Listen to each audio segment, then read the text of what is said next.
Peringatan World Water Day, Syarif Halder himbau warga kota hargai sumber air.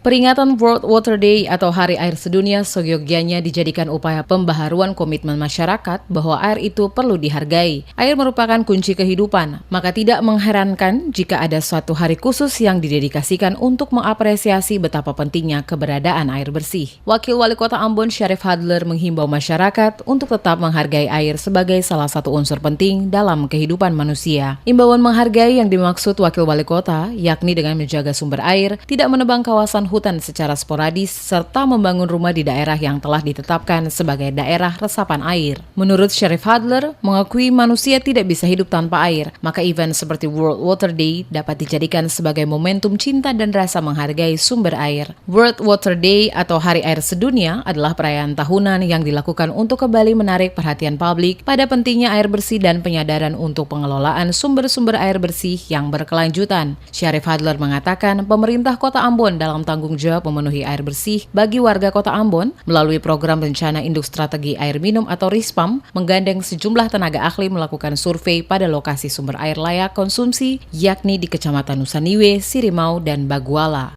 Mereka sudah datang ke Ambon beberapa waktu yang lalu dan sudah melakukan survei di Kota Ambon. Mereka baru menemukan 3 titik kalau tidak salah. Itu antara lain di Nusaniwe, di Sirimau 1 dan di Baguala 1 ya. Ya.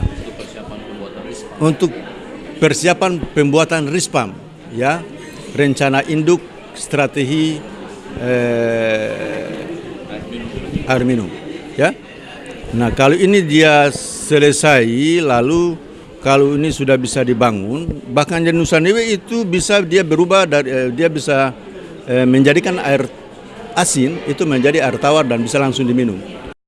Peringatan Hari Air Sedunia atau World Water Day adalah peringatan yang diumumkan pada Sidang Umum PBB ke-47 pada tanggal 22 Desember 1992 di Rio de Janeiro, Brazil. Peringatan ini dideklarasikan untuk mengingatkan masyarakat umum atau dunia akan pentingnya air bersih sekaligus menyadarkan masyarakat untuk bersama-sama berjuang mengelola sumber air bersih yang ada. Termasuk juga menghemat penggunaan air, mengingat masih banyak daerah-daerah di belahan dunia ini yang masih sangat krisis air bersih, sekaligus mulai berkurangnya sumber air bersih. Tema yang diangkat dalam peringatan Hari Air Sedunia 2018 tahun ini adalah Nature for Water. Melalui tema yang diusung tahun ini, masyarakat diajak untuk mengeksplorasi bagaimana cara menggunakan alam agar dapat mengatasi tantangan air di abad ke-21. Mengingat betapa lingkungan alam sekitar kita sudah mulai rusak, perubahan iklim yang semakin ekstrim, di sisi dunia lain terjadi banjir, sementara di sisi dunia lainnya terjadi kekeringan, limbah pabrik yang mengakibatkan terjadinya polusi air, dan permasalahan dengan sampah yang kerap terjadi di sekitar sumber air.